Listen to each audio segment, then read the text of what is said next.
देखते हैं deep fake क्या है। डीप फेक आजकल बहुत ज़्यादा फेमस चल रहा है। डीप फेक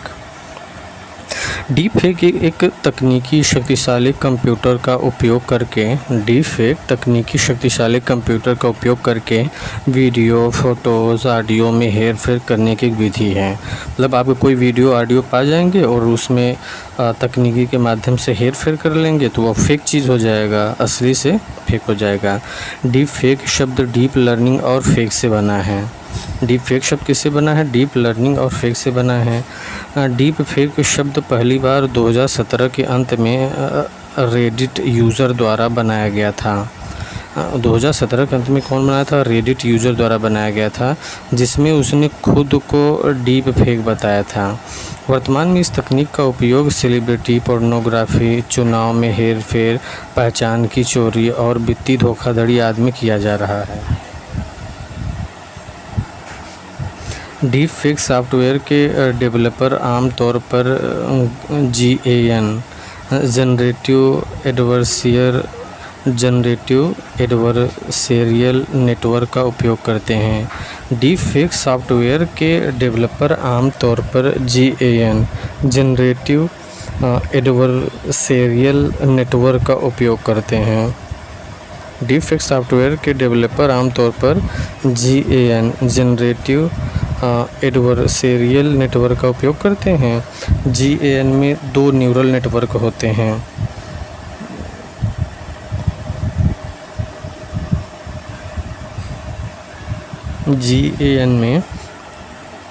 GAN मतलब जनरेटिव एडवर्सेरियल नेटवर्क। GAN में 2 न्यूरल नेटवर्क होते हैं। एक जनरेटर जो नकली मीडिया बनाता है और डिस्क्रिमिनेटर जो यह निर्धारित करता है कि मीडिया नकली है या असली। GAN जो है 2 न्यूरल नेटवर्क बनाता है, एक जनरेटर जो नकली मीडिया बनाता है और दूसरा डिस्क्रिमिनेटर जो यह निर्धारित करता है कि मीडिया नकली है या असली। डीप फेक जनरेशन तकनीक को आमतौर पर संबंधित व्यक्ति को कई फ़ोटो और वीडियो की आवश्यकता होती है। डीप फेक जनरेशन तकनीक में आमतौर पर संबंधित व्यक्ति की कई फ़ोटो और वीडियो की आवश्यकता होती है। इंटरनेट पर उपलब्ध बड़े डेटा सेट के कारण मशहूर हस्तियों और राजनीतिक नेताओं जैसे हाई प्रोफाइल व्यक्ति आसान लक्ष्य बन जाते हैं। डीप फेक चिंताएँ। डीप फेक पोर्न ऐसा वीडियो बनाकर लोगों, संगठनों और समाज को नुकसान पहुंचाया जा सकता है। लोगों के बीच राज्य विरोधी भावनाओं को भड़काने के लिए इसका इस्तेमाल चुनावों जैसे लोकतांत्रिक प्रक्रियाओं को नुकसान पहुंचाने के लिए किया जा सकता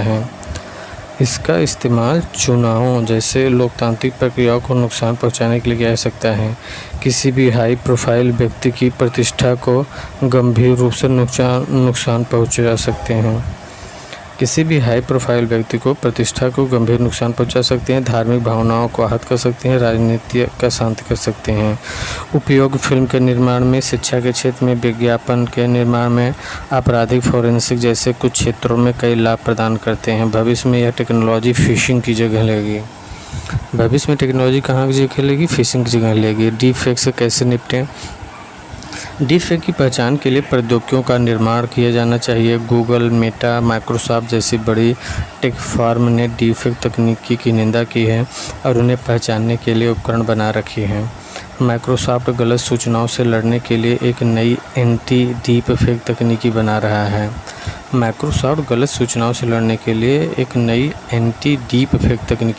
है। जिसे माइक्रोसॉफ्ट वीडियो ऑथेंटिकेटर कहा जाता है। माइक्रोसॉफ्ट गलत सूचनाओं से लड़ने के लिए एक एंटी डीप फेक तकनीकी बना रहा है, जिसे माइक्रोसॉफ्ट वीडियो ऑथेंटिकेटर कहा जाता है।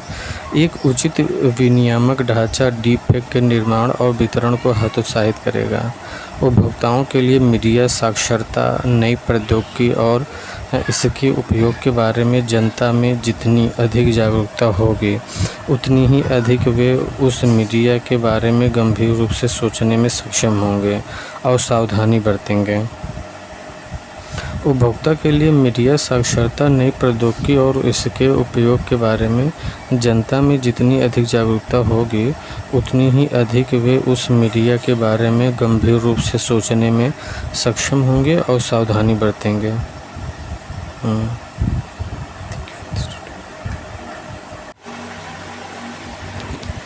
चलिए दूसरा टॉपिक देख लेते हैं, कृत्रिम बुद्धिमत्ता।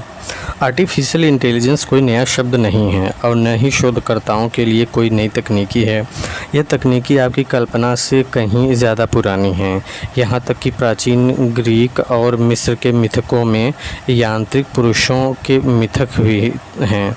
एआई के इतिहास में कुछ मील के पत्थर निम्नलिखित हैं। एआई पीढ़ी से लेकर आज तक के विकास तक की यात्रा को परिभाषित करते हैं।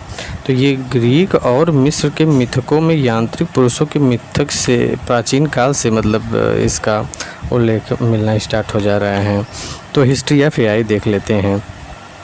तो पहले 1943 में इवोल्यूशन ऑफ आर्टिफिशियल न्यूरॉन्स, इसका मतलब एआई का स्टार्ट प्रारंभ कब से होता है? 1943 से। और टर्निंग मशीन, तब मशीन बनाया गया। पहले तो इवोल्यूशन आर्टिफिशियल न्यूरॉन्स का विकास किया गया, उसके बाद टर्निंग मशीन 1950 में मशीन बना दिया गया। 1956 में birth of AI, Dartmouth conference, 1956 में डार्टमाउथ कॉन्फ्रेंस में इसका एक तरीके से जन्म हुआ। और 1966 में फर्स्ट चैटबॉट इलिज़ा, 1966 में फर्स्ट चैटबॉट इलिज़ा बनाया गया। ये बहुत इंपॉर्टेंट है। 1966 में फर्स्ट चैटबॉट इलिज़ा बना दी गई, 1966 में। ये इंपॉर्टेंट है, यही पूछ देगा फर्स्ट चैटबॉट इलिज़ा कब बनाएगी? 1966 में। 1972 में फर्स्ट इंटेलिजेंस रोबोट वाबोट 1, पहला जो रोबोट बनाया गया ना, पहला जो इंटेलिजेंस रोबोट बनाया गया वाबोट 1 बनाया गया 1972 में। और फर्स्ट एआई विनर 1974 से 1980 में फर्स्ट एआई विनर मतलब एक गेम किया गया जिसमें 1974 से 1980 में एक विनर बना। और 1980 में एक्सपर्ट सिस्टम बना दिया गया एआई का। और 1987 से 1993 में सेकंड एआई विनर, 1987 से 1993 में सेकंड एआई विनर बने। और 1977 में IBM deep blue first computer to beat a world chess champion को पराजित किया। 1977 में IBM डीप ब्लू बनाया गया, first computer to beat a world chess champion को हराने वाला पहला एआई बना था 1997 में। ये ध्यान रखिएगा। एआई इन होम रोम्बा, घर में प्रयोग किया गया 2002 में एआई का प्रयोग किया गया घर में। और IBM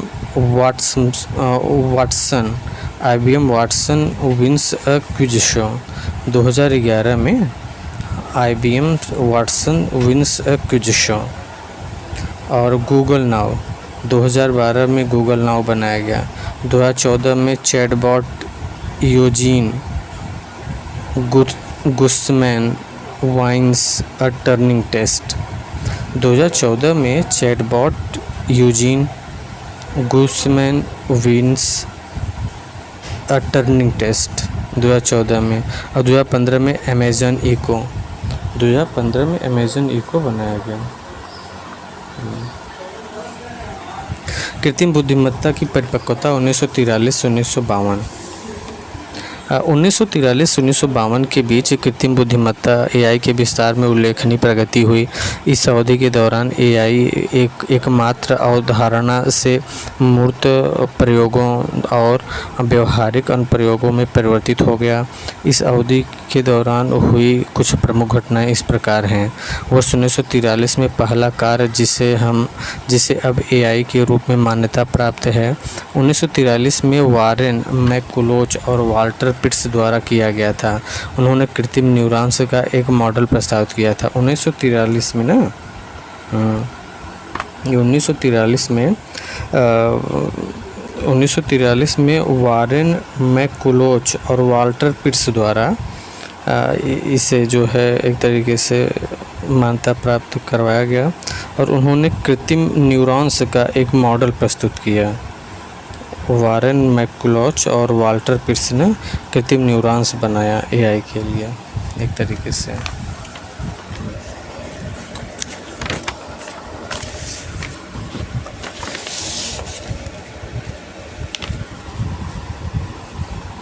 वर्ष 1949 में डोनाल्ड हब्स ने न्यूरॉन्स के बीच कनेक्शन की ताकत को संशोधित करने के लिए अद्यतन नियम का प्रदर्शन किया। उनके नियम को अब हेबियन लर्निंग कहा जाता है। हेबियन लर्निंग 1949 में ही। और 1950 में एलन ट्यूरिंग जो एक अंग्रेज़ गणितज्ञ थे, उन्होंने 1950 में मशीन लर्निंग की शुरुआत किया। 1950 में ही मशीन लर्निंग की शुरुआत कर दिया था। एलन ट्यूरिंग ने कंप्यूटिंग मशीनरी एंड इंटेलिजेंस प्रकाशित किया है। एलन ट्यूरिंग ने क्या किया? Computing machinery. एलन ट्यूरिंग ने कंप्यूटिंग मशीनरी एंड इंटेलिजेंस प्रकाशित किया, जिसमें उन्होंने एक परीक्षण प्रस्तावित किया। यह परीक्षण मशीन की मानवीय बुद्धिमत्ता के बराबर बुद्धिमान व्यवहार प्रदर्शित करने की क्षमता की जांच कर सकता है, जिसे ट्यूरिंग परीक्षण कहा जाता है। 1951 में मार्विन मिन्स्क और डीन एडमंडस ने SNARC नाम से पहला कृत्रिम तंत्रिका नेटवर्क ANN बनाया। कौन बनाया? कृत्रिम आर्टिफिशियल न्यूरल नेटवर्क बनाया। कौन बनाया था? मार्विन मिन्स्की और डीन एडमंडस ने बनाया था। उन्होंने 40 न्यूरॉन्स के नेटवर्क की नकल करने के लिए 3000 वैक्यूम ट्यूब का इस्तेमाल किया। कृत्रिम बुद्धिमत्ता का जन्म 1952 से 1956 तक एआई के एक अनूठे क्षेत्र के रूप में सामने आया। इस अवधि के दौरान अग्रदूतों और दूरदर्शी लोगों ने इस आधारभूत शुरुआत को अंततः क्रांतिकारी तकनीकी में बदल दिया। इस युग की उल्लेखनीय घटनाएं इस प्रकार हैं। वर्ष 1952 में आर्थर सैमुअल ने सैमुअल चेकर्स प्लेइंग प्रोग्राम के निर्माण का बीड़ा उठाया, जो खेल खेलने के लिए दुनिया का पहला स्व-शिक्षण कार्यक्रम था। चेकर्स प्लेइंग प्रोग्राम का निर्माण किया था आर्थर सैमुअल ने। और वर्ष 1955 में एलन न्यूवेल और हर्बर्ट ए साइमन ने पहला कृत्रिम बुद्धिमत्ता कार्यक्रम बनाया, जिसे लॉजिक थ्योरिस्ट नाम दिया गया। 1955 में एलन न्यूवेल और हर्बर्ट ए साइमन ने पहला कृत्रिम बुद्धिमत्ता कार्यक्रम बनाया। इस कार्यक्रम में 52 गणित प्रमेय में से 38 को सिद्ध किया और कुछ प्रमेयों के लिए नए और अधिक सुंदर प्रमाण खोजे। ओके। वर्ष 1956 में डार्टमाउथ सम्मेलन में अमेरिकी कंप्यूटर वैज्ञानिक जॉन मैकेर्थी द्वारा पहली बार आर्टिफिशियल इंटेलिजेंस शब्द को अपनाया गया। कौन? जॉन मैकेर्थी 1956 में अपनाया एआई का। पहली बार एआई को एक अकादमिक क्षेत्र के रूप में गढ़ा गया। कौन? जॉन मैकार्थी ने पहली बार आर्टिफिशियल शब्द का प्रयोग किया था 1956 में। और उस समय फॉर्ट्रान, लिस्प या कोबोल जैसी उच्च स्तरीय कंप्यूटर भाषाओं का आविष्कार किया गया था और उस समय एआई के लिए उत्साह बहुत अधिक था। तो ये जब जॉन मैकार्थी ने पहली बार एआई शब्द का प्रयोग किया, तो उसी समय ये फॉर्ट्रान, लिस्प और कोबोल जैसे उच्च स्तरीय कंप्यूटर भाषा का आविष्कार किया गया। इन्हीं का प्रयोग किया जाता है कंप्यूटर के प्रोग्रामिंग में। स्वर्णिम वर्ष आरंभिक उत्साह 1956 से 1947।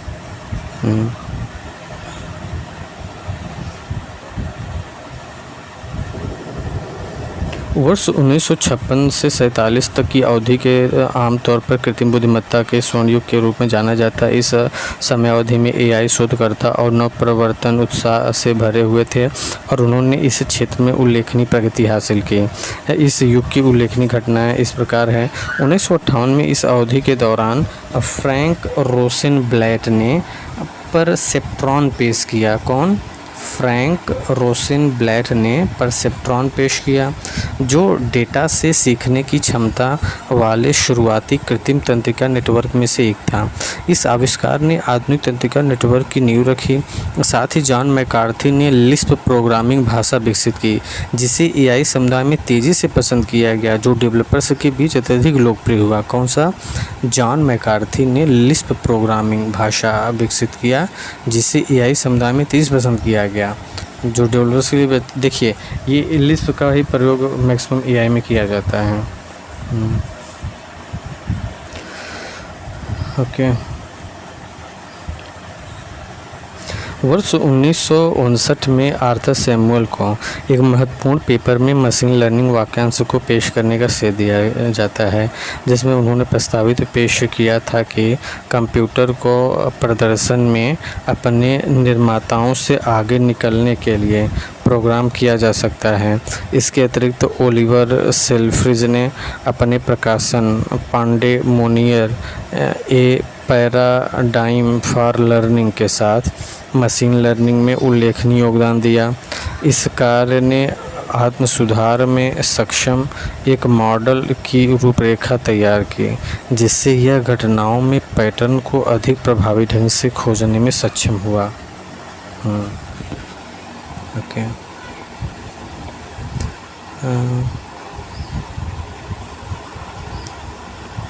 वर्ष 1964 में MIT में डॉक्टरेट के उम्मीदवार के रूप में अपने कार्यकाल के दौरान डेनियल बाबरो ने स्टूडेंट नामक प्रोग्राम बनाया, जो प्राकृतिक भाषा प्रसंस्करण NLP के लिए प्रारंभिक प्रोग्रामों में से एक था, जिसका विशिष्ट उद्देश्य बीजगणित की शब्द समस्याओं को हल करना था। 1965 में प्रारंभिक विशेषज्ञ प्रणाली डेंड्रल एडवर्ड फेगेनबाम, ब्रूस जी बुकानन, जोशुआ लेडरबर्ग और कार्ल जेरासी द्वारा तैयार की गई थी। इसने कार्बनिक रसायनज्ञों को अपरिचित कार्बनिक यौगिकों की पहचान करने में सहायता की। ओके।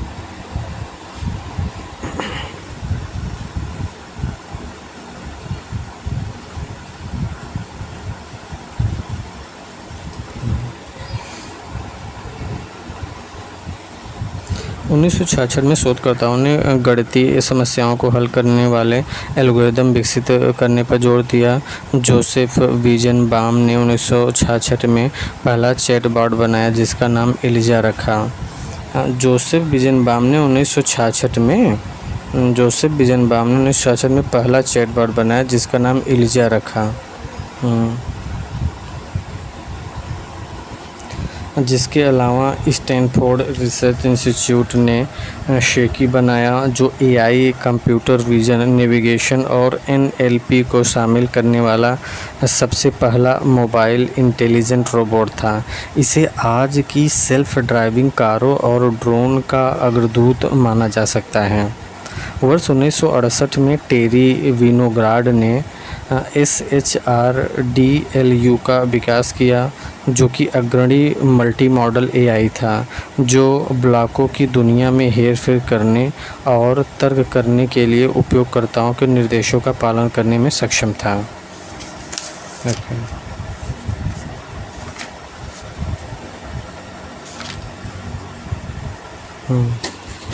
टेरी विनोग्राड ने SHRDLU विकास किया, जो अग्रणी मल्टी मॉडल AI था, जो ब्लॉकों की दुनिया में हेरफेर करने, तर्क करने के उपयोग के निर्देशों का पालन करता था। अच्छा। 1969 में आर्थर ब्रायन और यूची ने बैक प्रोपेगेशन नामक एक लर्निंग एल्गोरिदम की रूपरेखा तैयार किया। कौन? ये आर्थर ब्रायन और यूची ने बैक प्रोपेगेशन नामक एक लर्निंग एल्गोरिदम की रूपरेखा तैयार किया, जिसने multi layer artificial neural network के विकास को सक्षम बनाया। इसने परसेप्ट्रॉन से परे एक महत्वपूर्ण प्रगति का प्रतिनिधित्व किया और डीप लर्निंग के लिए आधार तैयार किया।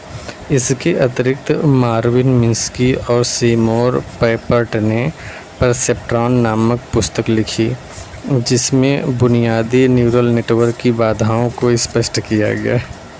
इस प्रकाशन के कारण न्यूरल नेटवर्क के अनुसंधान में गिरावट आई और प्रतीकात्मक एआई अनुसंधान में पुनरुत्थान हुआ।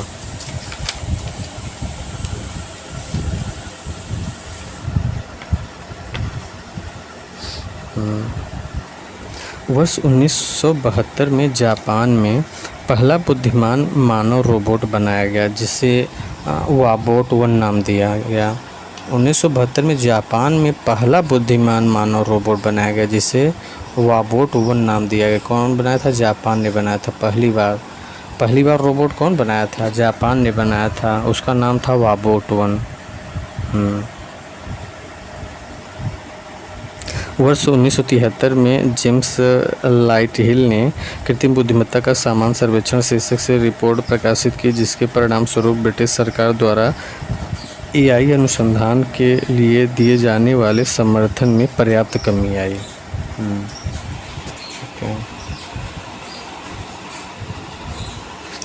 प्रथम एआई शीतकाल 1974 से 1980, मतलब इस समय मामला ठंडा रहा थोड़ा। 1974 से 1980 तक की अवधि में एआई की शुरुआती सर्दी को कृत्रिम बुद्धिमत्ता के लिए कठिन अवधि के रूप में जाना जाता है। इस दौरान अनुसंधान निधि में पर्याप्त कमी आई और एआई को निराशा का सामना करना पड़ा। वर्ष 1974 से 1980 के बीच की अवधि एआई शीतकालीन अवधि थी। एआई शीतकालीन अवधि उस समय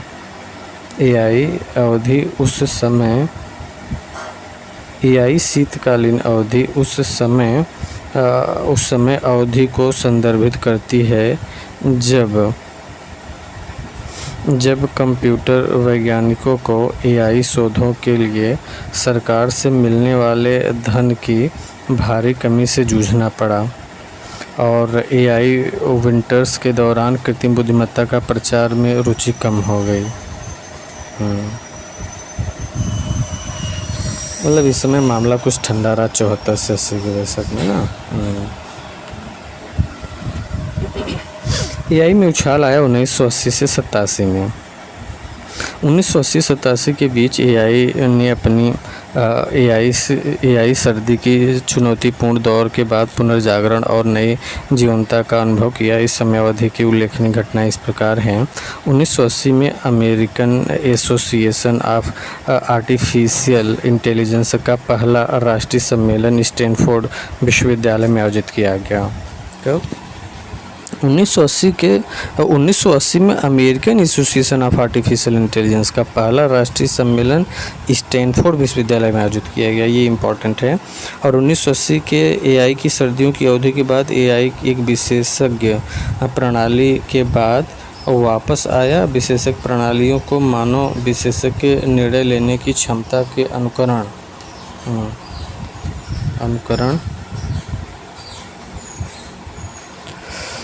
अनुकरण करने के लिए प्रोग्राम किया गया। इसके अतिरिक्त सिंबॉलिक्स लिस्प मशीनों को व्यावसायिक उपयोग में लाया गया। किसे?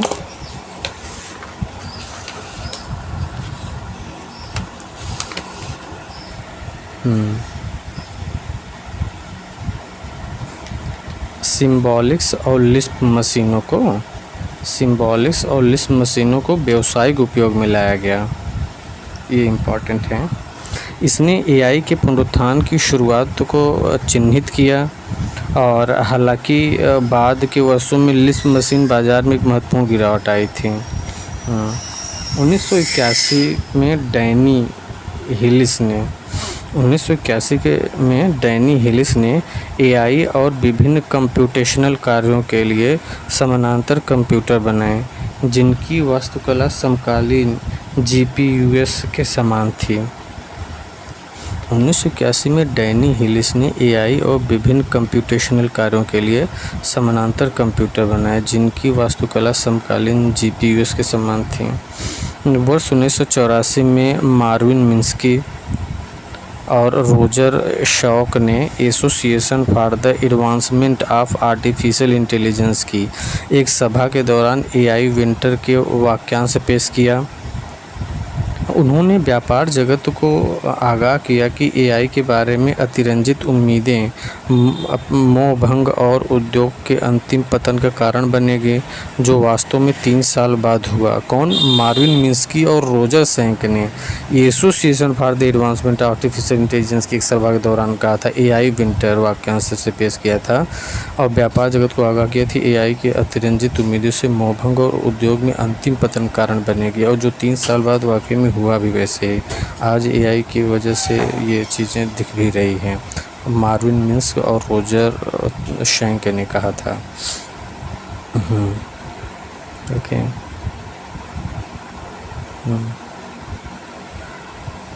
1985 में जूडिया पर्ल ने बेयसियन नेटवर्क का ऋणात्मक विश्लेषण प्रस्तुत किया जिसमें कंप्यूटर प्रणाली में अनिश्चितता को कोड करने के लिए सांख्यिकी विधियां प्रस्तुत किया।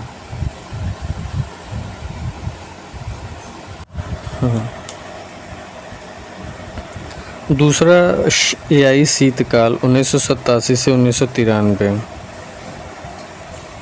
1987 से 93 के बीच दूसरी अवधि में एआई शीतकाल, मतलब इसमें ठप रहा, कुछ काम नहीं हो पाया कुल मिला करके।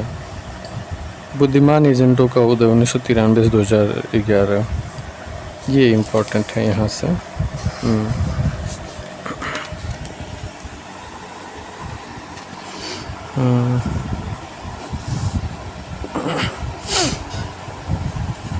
1993 और 2011 के बीच कृत्रिम बुद्धिमत्ता में महत्वपूर्ण प्रगति हुई, विशेष रूप से बुद्धिमान कंप्यूटर प्रोग्राम के विकास में। इस युग के दौरान एआई पेशेवर ने मानव बुद्धिमत्ता मेल खाने के प्रयास में अपना ध्यान हटाकर विशिष्ट कार्यों के लिए व्यवहारिक सरल सॉफ्टवेयर तैयार करने पर ध्यान केंद्रित किया। इस समयावधि की कुछ उल्लेखनीय घटनाएं हैं। 1997 में आईबीएम के डीप ब्लू ने विश्व शतरंज चैंपियनशिप गैरी कास्परोव को हराया था। 1997 में आईबीएम के डीप ब्लू ने विश्व शतरंज चैंपियन गैरी कास्परोव को हराया था। कौन हराया था? आईबीएम के डीप ब्लू ने 1997 में। एक ऐतिहासिक उपलब्धि हासिल की थी। यह पहली बार था जब किसी कंप्यूटर ने किसी मौजूदा विश्व शतरंज चैंपियन को हराया था। इसके अलावा सेप होचरेइटर और जुर्गन इश्मडहुबर ने long short term memory recurrent neural network की शुरुआत की। इसके अलावा सेप होचरेइटर और जुर्गन इश्मडहुबर ने long short term memory recurrent neural network की शुरुआत किया।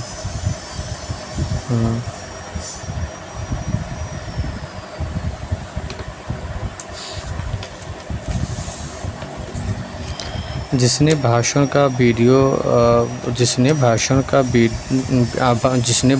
या वीडियो जैसे डेटा के पूरे अनुक्रम को संसाधित करने की क्षमता में क्रांतिकारी बदलाव लाया।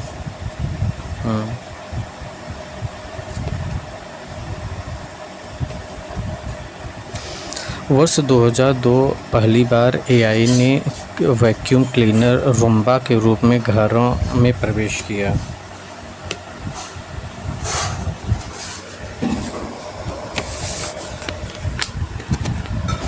वर्ष 2002 में पहली बार एआई ने वैक्यूम क्लीनर रूम्बा के रूप में घरों में प्रवेश किया।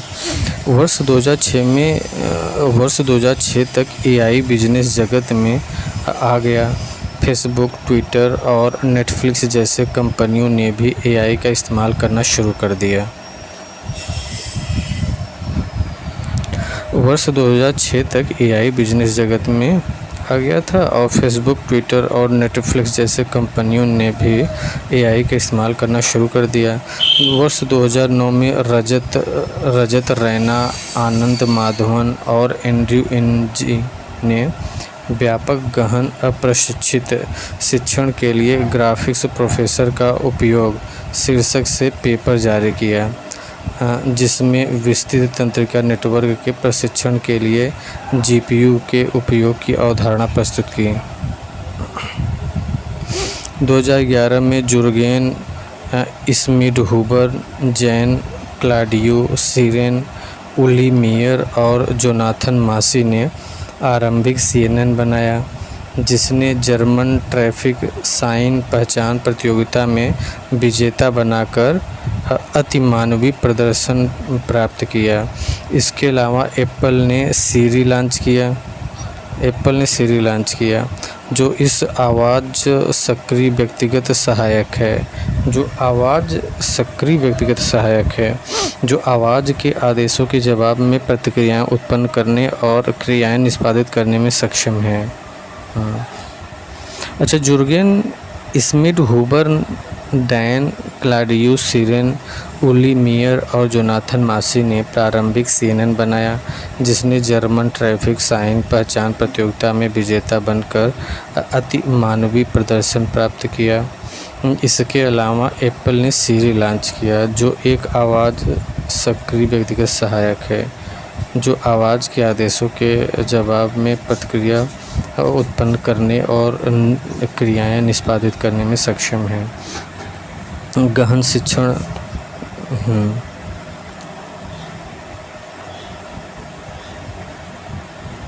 गहन शिक्षण, बड़ा डेटा और कृत्रिम सामान्य बुद्धिमत्ता 2011 वर्तमान में 2011 से लेकर के अब तक कृत्रिम बुद्धिमत्ता एआई क्षेत्र में महत्वपूर्ण प्रगति हुई है।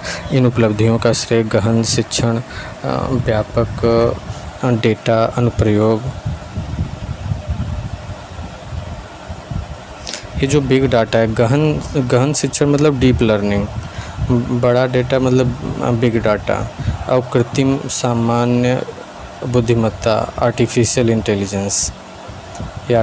इंटेलिजेंस है। तो 2011 से लेकर के अब तक कृत्रिम बुद्धिमत्ता एआई के क्षेत्र में महत्वपूर्ण प्रगति हुई। इन उपलब्धियों का श्रेय गहन शिक्षण, व्यापक डेटा अनुप्रयोग और कृत्रिम सामान्य बुद्धिमत्ता AGI की निरंतर खोज के संयोजन को दिया जाता है। इस अवधि की उल्लेखनीय घटनाएं इस प्रकार हैं। वर्ष 2011 में IBM के वाटसन ने जेपार्डी नामक क्विज शो जीता, जिसमें उसे जटिल प्रश्नों के साथ साथ पहेलियां भी हल करनी थी। वाटसन ने साबित कर दिया था कि वह प्राकृतिक भाषा को समझ सकता है,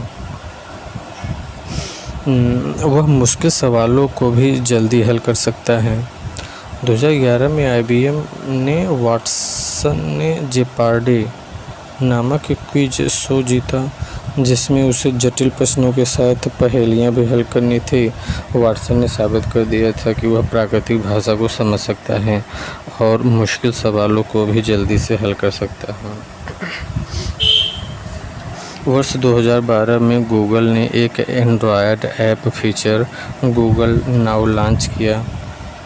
वर्ष 2012 में गूगल ने एक Android app feature Google now launch किया।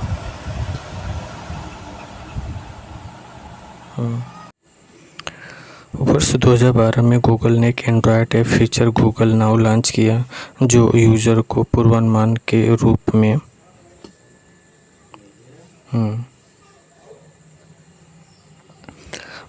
के रूप में जानकारी प्रदान करने में सक्षम था। इसके अलावा जेफरी हिंटन, इल्या सुत्स्केवर और एलेक्स क्रेजेवस्की ने एक डीप CNN संरचना प्रस्तुत की, जो इमेजनेट चुनौती में विजयी हुई, जिससे डीप लर्निंग के क्षेत्र में अनुसंधान और अनुप्रयोग का प्रसार हुआ। वर्ष 2012 में गूगल ने एक Android app feature Google now launch किया। जो यूज़र को पूर्वानुमान के रूप में जानकारी प्रदान करने में सक्षम था। जिसके अलावा जेफरी हिंटन ने इल्या सुत्स्केवर और एलेक्स क्रेजेवस्की ने एक डीप CNN संरचना प्रस्तुत की जो इमेजनरी चुनौती में विजयी हुई, जिससे डीप लर्निंग के क्षेत्र में अनुसंधान और अनुप्रयोग का प्रसार किया।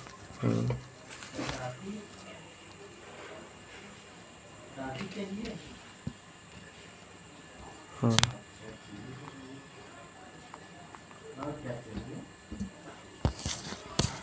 2013 के चीन के तिहाने-2 सिस्टम ने दुनिया के अग्रणी सुपर कंप्यूटरों की गति दोगुना करके 33.86 पेटाफ्लॉप तक पहुंचकर एक उल्लेखनीय उपलब्धि हासिल की।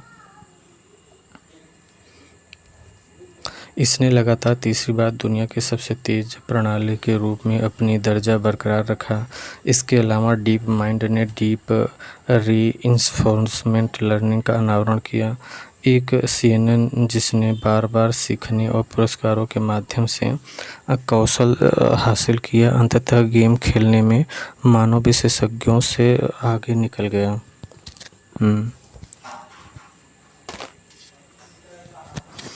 इसके अलावा गूगल शोधकर्ता टॉमस मिलोको और उनकी टीम ने वर्ड टू वेब पेश किया, जो शब्दों के बीच अर्थपूर्ण कनेक्शन को स्वचालित रूप से समझने के लिए डिज़ाइन किया गया उपकरण है। वर्ष 2014 में चैटबॉट यूजीन गुस्टमैन ने कुख्यात ट्यूरिंग टेस्ट में एक प्रतियोगिता जीती, जबकि इयान गुडफेलो और उनकी टीम ने जनरेटिव एडवर्सरियल नेटवर्क जेन का बीड़ा उठाया, जो एक प्रकार का मशीन लर्निंग फ्रेमवर्क है जिसका उपयोग छवियों के उत्पादन, चित्रों को बदलने और डीप फेक तैयार करने के लिए किया जाता है।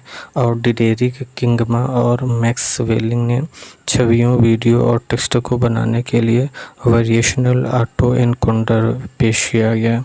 इसके अलावा फेसबुक ने deep learning facial recognition system तैयार किया, जो डिजिटल छवियों में मानव चेहरे को मानव क्षमताओं के बराबर सटीकता के साथ पहचानने में सक्षम है। 2016 में डीप माइंड के अल्फागो ने दक्षिण कोरिया के सियोल में प्रतिष्ठित गो खिलाड़ी ली सेडोल पर जीत हासिल की, जिससे लगभग 2 दशक पहले डीप ब्लू के खिलाफ कास्परोव शतरंज मैच की याद ताज़ा हो गई। डीप माइंड के अल्फागो ने दक्षिण कोरिया के सियोल में प्रतिष्ठित गो खिलाड़ी ली सेडोल पर जीत हासिल की, जिससे लगभग 2 दशक पहले डीप ब्लू के खिलाफ कास्परोव शतरंज मैच की याद ताज़ा की, जबकि उबर ने पिट्सबर्ग में स्वयं चालित कारों के लिए एक पायलट कार्यक्रम शुरू किया, जो सीमित समूह के उपयोगकर्ताओं के लिए था। वर्ष 2018 IBM के प्रोजेक्ट डिबेटर ने 2 मास्टर डिबेटर्स के साथ जटिल विषयों पर बहस की और बहुत अच्छा प्रदर्शन भी किया। गूगल ने एक AI कार्यक्रम डुप्लेक्स का प्रदर्शन किया है, और जो एक आभासी सहायक था जो कॉल पर हेयर ड्रेसर और अपॉइंटमेंट लेता था, और दूसरी तरफ बैठी महिला को यह भी नहीं पता चलता था कि वह मशीन से बात कर रही है। गूगल ने एक AI कार्यक्रम डुप्लेक्स का प्रदर्शन किया, जो एक आभासी सहायक था जो कॉल पर हेयर ड्रेसर की अपॉइंटमेंट लेता था, और दूसरी तरफ बैठी महिला को यह पता भी नहीं चला कि वह मशीन से बात कर रही है। वर्ष 2021 में OpenAI ने DALL-E मल्टी मॉडल AI प्रणाली का अनावरण किया, जो कि पाठ्य संकेतकों के आधार पर चित्र बनाने में सक्षम है। वर्ष 2022 में नवंबर में OpenAI ने चैट GPT लॉन्च किया नवंबर 2022 में, जो कि अपने GPT 3.5 LLM के लिए चैट उन्मुख इंटरफेस प्रदान करता है। अब AI एक उल्लेखनीय स्तर तक विकसित हो चुका है। Deep learning, big data, data science की अवधारणा अब तेज़ी से बढ़ रही है। आजकल गूगल, फेसबुक, IBM और अमेजॉन जैसी कंपनियां AI के साथ काम कर रही हैं और अद्भुत डिवाइस बना रही हैं। आर्टिफिशियल इंटेलिजेंस का भविष्य प्रेरणादायक है और यह उच्च बुद्धिमत्ता के साथ काम आएगा। हाँ।